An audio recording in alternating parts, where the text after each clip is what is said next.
घटना हुई पिछले दिनों 7 तारीख को। परिवार बहुत सदमे में है, माँ बाप बहुत सदमे में हैं, क्योंकि माँ बाप ने बहुत गरीबी से उठ के अपने बच्चों को पढ़ाया, यूपीएससी क्लियर करवाया, आईपीएस बनाया और उसके बाद इस लेवल पे पहुंचकर और ऐसा दुख अचानक मिल जाए तो हम सब समाज में रहने वाले हैं, हमें पता है कि उस दुख को किस शब्दों में बयान नहीं किया जा सकता।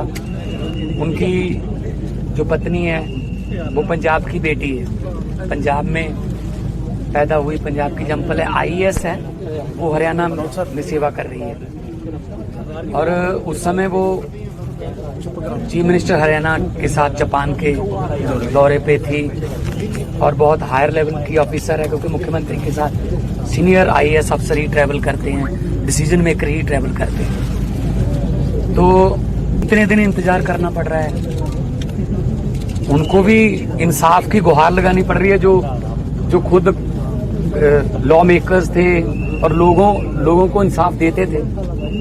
4-5 जिलों में एसएसपी भी रहे हैं पूरन जी हरियाणा में, सभी जगह से लोग भी आए हुए मिले हैं मुझे। तो ये मतलब क्या ये कोई षड्यंत्र है कि गरीबों को ऊपर बड़ी कुर्सियों पर बैठते हुए देखा नहीं बर्दाश्त करना, उनको अपमानित करना, चाहे ट्रोल आर्मी करती है, चीफ जस्टिस ऑफ इंडिया, उनको ट्रोल किया जा रहा है, उनको अपमानित किया जा रहा है, उनके मीम्स बनाए जा रहे हैं। मतलब ये तो बहुत ही दुखदायक है। भारत एक गुलदस्ता है, गुलदस्ते में एक ही रंग के फूल थोड़ी चलेंगे। एक ही रंग का गुलदस्ता अगर होगा तो ज्यादा देर देख नहीं पाओगे। गुलदस्ते में अलग अलग रंग के फूल, अलग अलग सुगंध के फूल हो तो गुलदस्ता अच्छा लगता है। अगर कोई आम घर का बेटा, कोई गरीब घर का बच्चा पढ़ लिख के ऊपर तक पहुंच गया तो उस लेवल पे भी आप उसको मतलब काम नहीं करने देते, जाओ उसको ऐसी टिप्पणियां करते हो, ऐसी उसको अपमानित किया जा रहा है उसको, कि वो इस लेवल का स्टेप लेने पे मजबूर हो गया कि अपनी जान दे दी।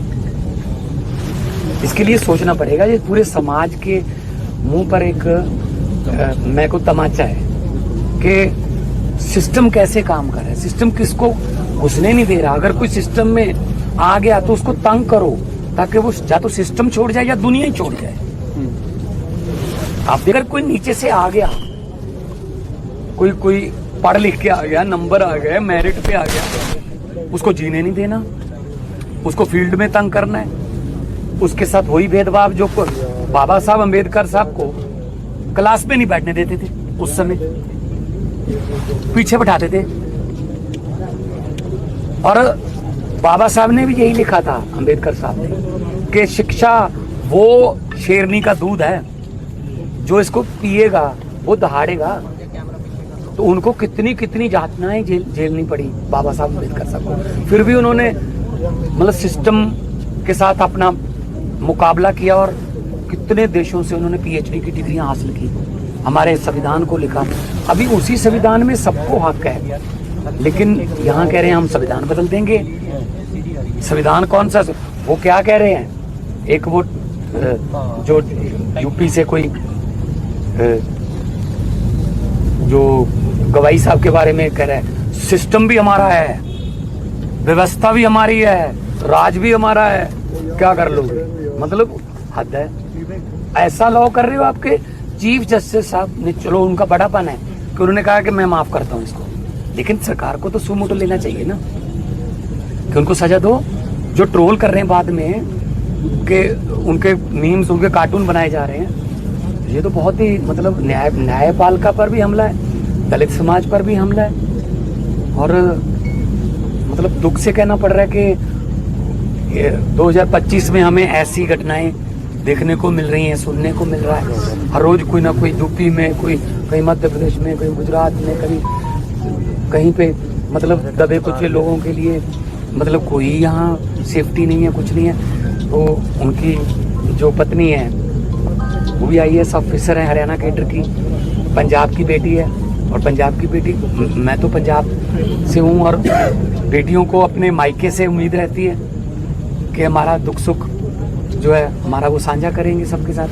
सो मैं अपनी उस बहन को हौसला ही दे सकता हूँ। अब क्या क्या हो सकता है। उन्होंने कोई बात उन्होंने कहा जी उन्होंने कहा है जी हम तो नौकरी पेशा लोग हैं, हमने नौकरी करनी है, पूरे परिवार ने करनी है, छोटी बच्चियां हैं, वो भी मतलब बहुत इंटेलिजेंट लड़कियां हैं, मिली थी दोनों बच्चियां, वो भी पढ़ रही हैं कि जी हमें इंसाफ दे दो। वो तो कहते मैंने वो 8 तारीख को आई, कहते मैंने उसी दिन बोल दिया था कि 9 तारीख को पोस्टमार्टम करवा लो, FIR कर दो बस। तो FIR की उसमें नाम ही नहीं लिखा किसके खिलाफ है, तो इसका मतलब तो कुछ उनके मन में है कि इसको बाद में कुछ कर लेंगे, इसका टेम्परिंग कर लेंगे या कुछ भी कर लेंगे। ਸਾਹਿਬ ਇੱਕ ਆਫੀਸਰ ਦੇ ਨਾਲ ਇਹੋ ਜਿਹਾ ਹੋ ਰਿਹਾ, ਆਫੀਸਰ ਫੈਮਿਲੀ ਦੇ ਨਾਲ, ਆਮ ਲੋਕਾਂ ਦੇ ਨਾਲ ਕੀ ਹੋਏਗਾ? ਨਹੀਂ ਨਾਕਾਮੀ ਲੱਗ ਰਹੀ है या कोई कॉन्स्पिरेसी?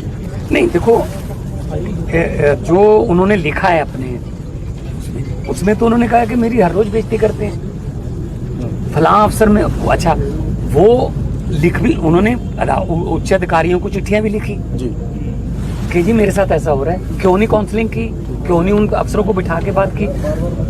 मैं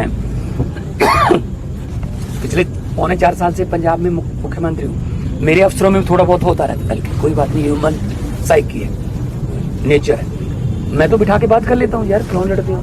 पंजाब के लोगों के लिए सेवा करनी है, UPSC क्लियर करना कोई खाला जी का बड़ा है, साधु बनना पड़ता है पढ़ाई के लिए, और इतना पढ़ लिख के आप ऐसे जा रहे हो दुनिया से, तो मतलब ये बहुत ही दुख की बात है। बहुत ही मैं हरियाणा के माननीय मुख्यमंत्री साहब को और केंद्र सरकार को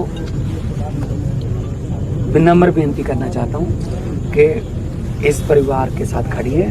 ਤੁਸੀਂ ਬਣੇ ਰਹੋ ਹਰ ਤਾਜ਼ਾ ਅਪਡੇਟ ਦੇ ਲਈ ਔਨ ਸਕਾਈ TV ਦੇ ਨਾਲ।